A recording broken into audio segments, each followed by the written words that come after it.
following Hannibalian tactics.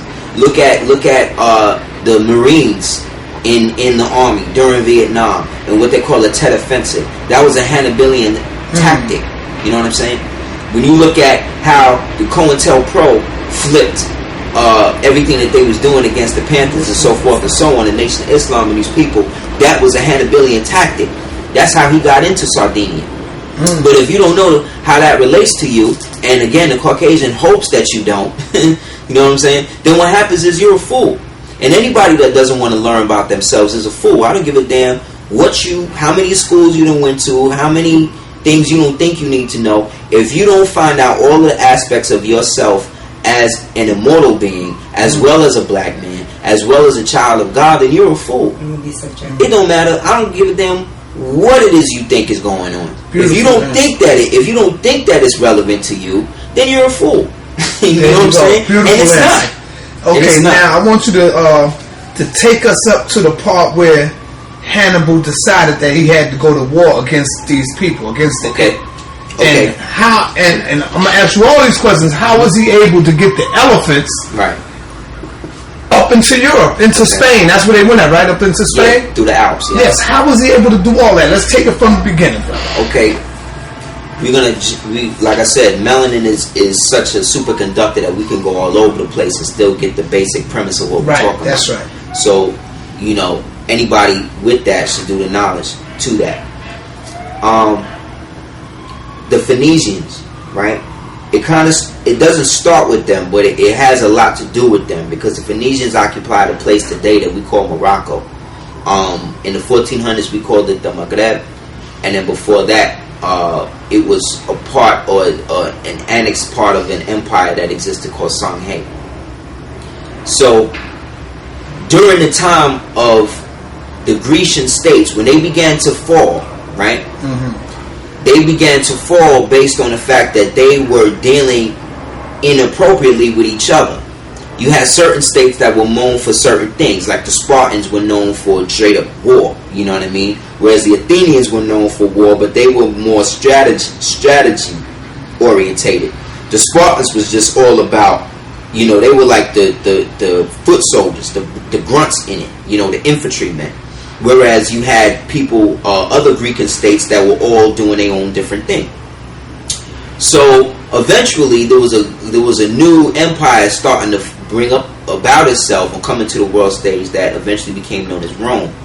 That was allegedly started by a guy named Remus and his brother Romulus, who the legend was that their mother and their father were killed, and they had to both suckle from a she-wolf, right? And there are images to this day in Rome of a wolf with two human babies under it sucking from the udders of the wolf. Now, does that mean that these people actually did that? Could be, you know what I mean? And that's how they came about. Maybe they were, the Greeks, some of the Greek states practiced infanticide, in which they would ritually sacrifice their children and leave them in the woods and stuff to certain deities. One of the deities that they worshipped was the wolf goddess Lobos, and Lobos was seen as the she-wolf, and she was representative of what Rome ultimately was going to be. So as much as Rome is symbolized by the eagle, it's also symbolized by the wolf, because the she-wolf was the one that gave suckle to Romulus and Remus, who were the twins who eventually went into the Grecian states and coalesced them all into a Roman ideology. So these Romans, as they came to be called that, were called that because they roamed from one state to another and absorbed it through a means of hostile takeover. How did they do this? They did this by sending letters. The same way Moors, when they deal with correspondences with the government, where they take out what they call administrative international remedies. That basically means that if I want your property, I send you a letter saying that you got to give it up. If you don't respond to that letter, whether you know me or not, I then can use the fact that you didn't respond to me as a dishonorment and then take that to the court of the day. If the court of the day agrees with me, then now I have the means of the right to now go into your kingdom and take what I want from you. This is how the United States was able to get into Iraq eventually, despite what the UN and everybody being around, because the United States practiced an international administrative remedy to do so. They found that, or they inherited that from the Romans and everybody else that existed at the time. So the Romans that we're talking about today, though, we're not talking about, again, Caucasian people. We're talking about a lighter skinned type of black man and woman that existed at that time, that grew out of a people, an ancient people called the Etruscans, who eventually became known as Minoans, who eventually became known as Lydians, who eventually became known as Grecians, and eventually became known as Romans. So by the time... Excuse me for 1 minute. Now, that's a beautiful lesson what you just said, brother. Because a lot of our people don't know that we was actually all over the world before it came into existence. Before we even existed. We navigated all over. All of it. Is it good to say navigated? Yeah. All right, yes. Well, we navigated all over the world before the Europeans got there. Yeah.